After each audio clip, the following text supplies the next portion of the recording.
Good morning, Dan and Amy. So, boy, it's been an interesting week in New York. Obviously, the terrorist attacks and the bombings in Chelsea, but the heads of state that have descended on New York because of, to address the UN, Yeah. as President Obama did on Tuesday. Rodrigo Duterte is in the news again. Our favorite rogue, I don't know, despot of sorts. There's been a series of unsettling extrajudicial killings that apparently have been at the behest of President Duterte in Philippines. Part of it's to eradicate the drug trade, but Right. He's going about it in a bit of a different way, right? kind of an ends justify the means guy. But to the EU, because the EU statement urged him to end these killings and launch an alternative campaign in line with international human rights. He said in response to that, now remember, Mr. Duterte, the president there, previously said that President Obama was the son of a whore. That's right. Yeah. Right. Yeah. So he's a little colorful with the language. He said about the EU condemnation, F you, EU. I read the condemnation of the EU against me. I will tell them, F you. You're doing it in atonement for your sins.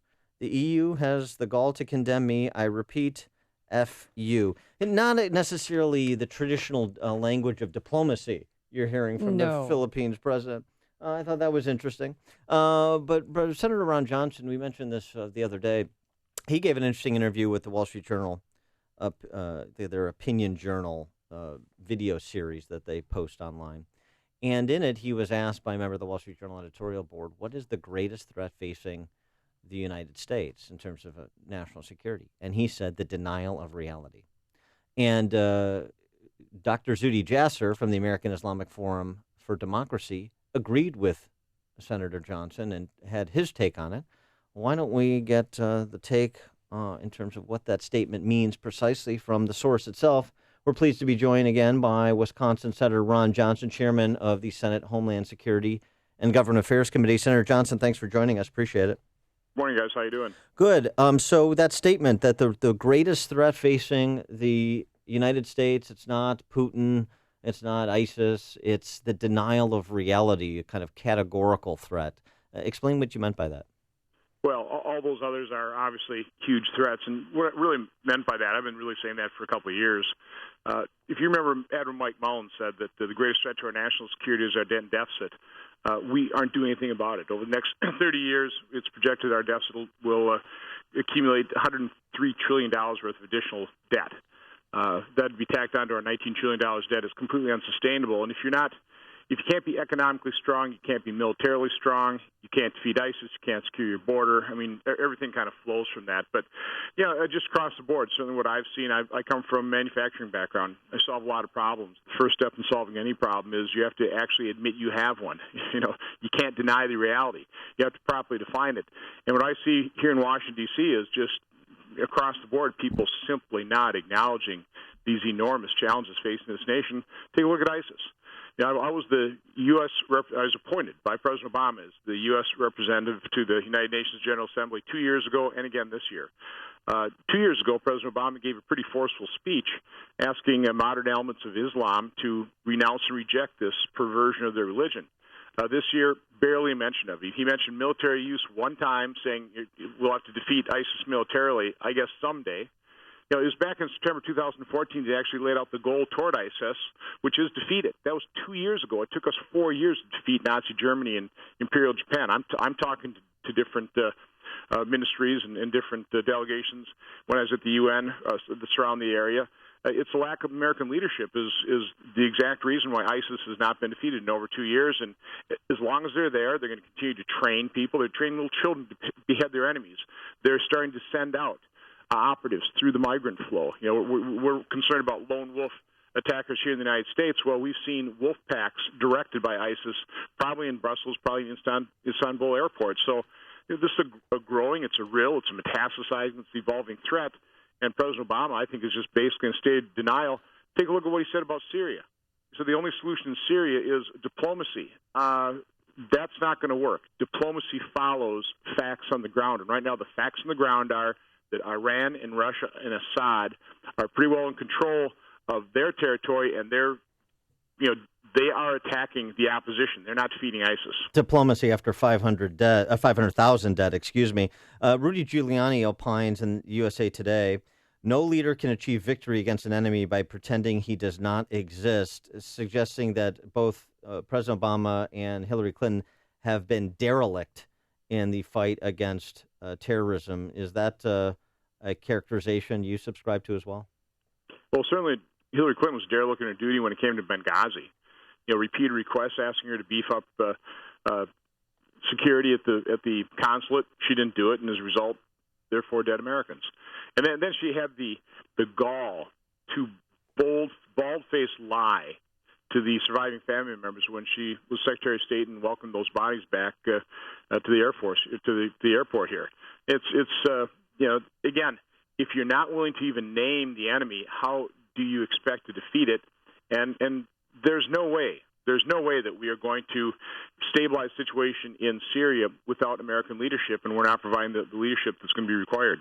All right, then what should we do with these war refugees from Syria? What we really ought to do is stabilize the situation in Syria. Now, I realize the world community is talking about refugees. What they ought to be talking about is how do you stabilize the situation in Syria? We should come together as a civilized world, elements of NATO and the Gulf states, and we should establish no-fly zones, safe havens. We should defeat ISIS. If we defeat ISIS, we take over the territories that they control. That changes the facts on the ground. I believe Putin would be far more willing to negotiate what would be a transition government. Until we do something like that, until we actually provide safety for the citizens in Aleppo, Russia and Iran and the Assad regime will continue to barrel bomb them and to continue the slaughter. In September 2014, that same date, there were about 200,000 Syrians who had been slaughtered as of September 2014. Now we are talking close to 500,000 because of a complete lack of leadership on the part of the civilized world, but it's got to be America that has to lead the civilized world. And the Kerry-Lavrov-Syria deal appears to have lasted as long as the Molotov-Ribbentrop deal in a bygone era. Walter Russell Mead writes this about Putin. What President Obama misses is that one of Putin's most important strategic goals is to make Barack Obama look like a fecklessly incompetent, groveling wimp. This is worth billions of dollars to Putin and strengthens Russian power all over the world. And he's speaking, he's providing this characterization specifically in the context of Syria. Well, I think Putin's goal is to increase his influence in the Middle East and in Eastern Europe, and he's able to do it because of President Obama's feckless leadership. I don't think he has to prove that point. I think it's just kind of an obvious fact that President Obama has had a strategy. It's been a strategy of peace through withdrawal and has been a miserable failure. So the only way to achieve peace is through strength. It starts with economic strength. Our economy hasn't been realizing even close to its full potential because of over-regulation, that enormous regulatory burden and uncompetitive tax system, an ideology here in the States that is artificially driving up the cost of power, which does not make us competitive globally. So again, we have to get the policy right here in the United States to actually spur strong economic growth, so we can be strong militarily, so we can actually project and lead with American values. That's what it takes. Now, as chairman of the Homeland Security Committee, obviously you're well aware of Rahami and what happened in New York and New Jersey. Do you believe he was motivated by the Taliban or a terrorist organization, or was this a family grievance because they, thought that they were being discriminated against with their chicken restaurant? Well, I requested from the Department of Homeland Security what they call their alien file. I want to find out all of his travels. In open source news reports, it sounds like he traveled quite extensively into the Middle East. And there, once again, a number of signals that are just being missed by law enforcement. I'm not saying that's easy in any way, shape, or form. It's we are searching for a needle in the haystack. The problem is we're getting more needles, and the haystack is growing. That's why I go back to the first thing we have to do is actually defeat ISIS, so they stop inspiring people like Rahami.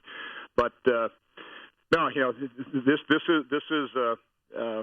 this is a growing threat, and we're just not taking it seriously enough. And do we have to maybe do a little bit of an examination of the procedures and protocols over to FBI and their communication with other intelligence agencies? Because this slipping through the cracks after his father calls him in as a terrorist in 2014 is no longer an isolated incident. This has happened several times now.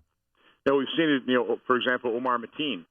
They had a 6-month investigation. They've concluded there's nothing really there, and so they ended the investigation, which means he was taken off the no-fly list and the selectee list. So I think we need to re-examine exactly what the procedures are in terms of ongoing investigations with people that clearly have some danger signals.